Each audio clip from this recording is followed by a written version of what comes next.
Tomorrow marks the International Women's Day under the theme Invest in Women, Accelerate Progress. The day also raises awareness whilst initiating conversations to address challenges faced by women. To create a gender equal world, a world free of bias, stereotypes and discrimination at large. Promoting gender equality has been at the top of these conversations and also addressing stereotypes and discrimination. So to take this discussion further, we're going to be joined via video link by Dr. Laura Fisher, Head of Institutional Advancement at Boston City Campus. Dr. Laura, good afternoon and thank you for joining us on the SABC at this hour. Good afternoon. Thank you for having me. Paint this picture for us. It's 2024. We're looking at gender disparities in a South African context, perhaps also honing in a South African workplace. What are you observing this time around? I mean, the story just continues in a way to perpetuate itself. The gender pay gap still remains pretty glaring, with South African women earning like 28% less than their male counterparts. And then according to Stats SA, there's a gender employment gap of 17.2%. And this is consistently lower than the men's in employment and their opportunity to be employed. I think it throws a lot of light on, women are really struggling to make their presence felt, and they only hold like over 20% of directorships and executive managerial positions, and they constitute half of the work population.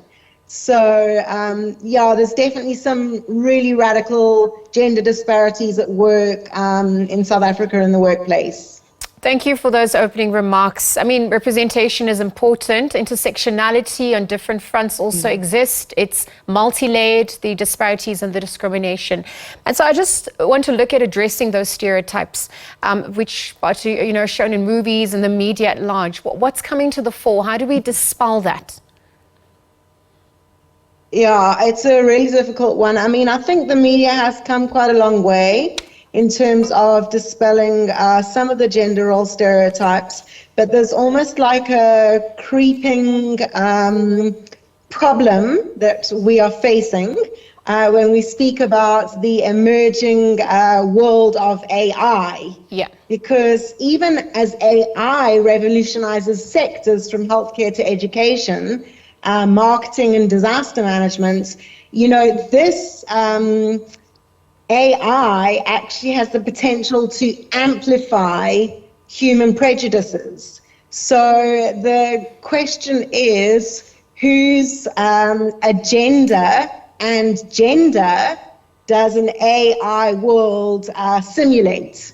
So artificial intelligence and AI has untold benefits across several factors, but as you've said, particularly in the realm of gender, I think this is something that we need to become aware of in media and marketing, because a lot of media and marketing is now relying more and more on AI.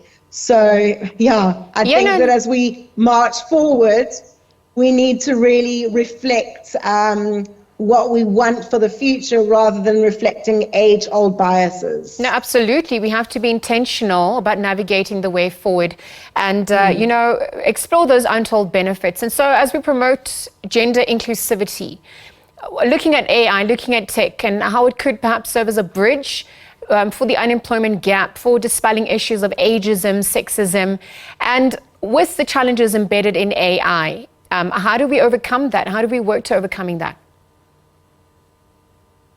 I think that tech really does have quite a powerful role to play in bridging the these disparities we've been speaking about. Technology can be instrumental in promoting gender inclusivity, and it enables access to information and resources and opportunities that may not have been there before. This is the same in health, education, financial services. All of these sectors benefit from technology, and actually technology can promote gender inclusivity in that, particularly within South Africa, there's been quite an intentional drive to promote a development framework in the e-skills sector that really addresses some of these gender disparities that we still see at play. So overall, through strategic policies and initiatives, technology's potential can be exploited to engender a more inclusive South African society, I think. Well, it's in the theme this year to accelerate progress. And so as we invest in women, how do we accelerate the progress to gender parity? I mean, we're looking at issues surrounding education, upskilling women as well, both marginalized as well. Talk us through that, how we encourage participation as well. Yeah, so I think speaking about gender parity, we need to kind of frame our thinking around empowerment. And we must fundamentally change how we invest in women. And that needs to go beyond rhetoric, and it needs to call for strategic action underpinned by a genuine understanding and respect for what women uniquely bring to the world. I loved some of the comments that came before me, about how beautiful and amazing women are. And I think that we need to anchor our investments in believing in this potential that women bring. But they need development of initiatives. They need professional mentorship. They need working opportunities.